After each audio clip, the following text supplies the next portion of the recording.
حضور اقدس صلی اللہ علیہ وسلم کا ارشاد ہے کہ جس شخص کو اللہ جل شانہ نے مال دیا ہو اور وہ اس حدیث کی وہ حضور اقدس صلی اللہ علیہ وسلم کا ارشاد ہے کہ جس شخص کو اللہ جل شانہ نے مال دیا ہو اور وہ اس کی زکوٰۃ ادا نہ کرتا ہو تو وہ مال قیامت کے دن ایک ایسا سانپ بنا دیا جائے گا جو گنجا ہو اور اس کی آنکھوں پر 2 سیاہ نقطے ہوں، پھر وہ سانپ اس کی گردن میں توق کی طرح ڈال دیا جائے گا، جو اس کے دونوں جبڑوں کو پکڑے گا اور کہے گا کہ میں تیرا مال ہوں، تیرا خزانہ ہوں۔ اس کے بعد حضور اقدس صلی اللہ علیہ وسلم نے اس کی تائید میں قرآن پاک کی آیت وَلَا يَحْسَبَنَّ الَّذِينَ يَبْخَلُونَ آیا پڑھی۔ حضور اقدس صلی اللہ علیہ وسلم کا ارشاد ہے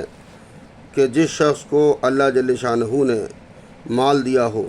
اور وہ اس کی زکوٰۃ ادا نہ کرتا ہو تو وہ مال قیامت کے دن ایک ایسا سانپ بنا دیا جائے گا جو گنجا ہو اور اس کی آنکھوں پر 2 سیاہ نقطے ہوں، پھر وہ سانپ اس کے گردن میں توق کی طرح ڈال دیا جائے گا، جو اس کے دونوں جبڑوں کو پکڑ لے گا اور کہے گا کہ میں تیرا مال ہوں، تیرا خزانہ ہوں۔ اس کے بعد حضور اقدس صلی اللہ علیہ وسلم نے اس کی تائید میں قرآن پاک کی آیت وَلَا يَحْسَبَنَّ الَّذِينَ يَبْخَلُونَ آیت پڑھی۔ حضور اقدس صلی اللہ علیہ وسلم کا ارشاد ہے کہ جس شخص کو اللہ جل شانہ نے مال دیا ہو اور وہ اس کی زکوٰۃ ادا نہ کرتا ہو تو وہ مال قیامت کے دن ایک ایسا سانپ بنا دیا جائے گا جو گنجا ہو اور اس کی آنکھوں پر 2 سیاہ نقطے ہوں، پھر وہ سانپ اس کی گردن میں توق کی طرح ڈال دیا جائے گا، جو اس کے دونوں جبڑوں کو پکڑے گا اور کہے گا میں تیرا مال ہوں، تیرا خزانہ ہوں۔ اس کے بعد حضرت اقدس حضور پاک صلی اللہ علیہ وسلم نے اس کی تائید میں قرآن پاک کی آیت وَلَا يَحْسَبَنَّ الَّذِينَ يَبْخَلُونَ آیت پڑھی۔ یہ آیت شریفہ اس کے ترجمے کی دوسری فصل کے 3 پر گزر چکی ہے۔ اس سانپ کی ایک صفت تو یہ بیان کی کہ وہ شجاع ہو، جس میں بعض علماء نے نر سانپ مراد لیا ہے اور بعض نے کہا ہے کہ شجاع وہ سانپ کہلاتا ہے جو دم کے اوپر سیدھا کھڑا ہو کر مقابلہ کرے، اور دوسری صفت اس کی یہ فرمائی کہ وہ گنجا ہوگا، اور گنجا اس واسطے کہا کہ سانپ جب بہت زیادہ زہریلا ہوتا ہے تو اس کے زہر کی شدت سے اس کے سر پر سے بال اڑ جاتے ہیں، اور تیسری صفت اس سانپ کی یہ بیان فرمائی کہ اس پر 2 نقطے سیاہ ہوں گے۔ اس پر 2 نقطے سیاہ ہونے کی سانپ کی زیادہ زہریلا ہونے کی علامت ہے۔ ایسے سانپ کی عمر بھی زیادہ ہوتی ہے۔ بعض علماء نے 2 نقطوں کے بجائے سانپ کے منہ میں زہر کی کثرت سے دونوں جانب زہر کا جھاگ ترجمہ کیا ہے، اور بعض نے 2 دانت جو اس کے منہ سے باہر دونوں جانب نکلے ہوئے ہوں، اور بعض نے 2 زہر کی تھیلیاں جو دونوں جانب لٹکی ہوتی ہیں۔ ترجمہ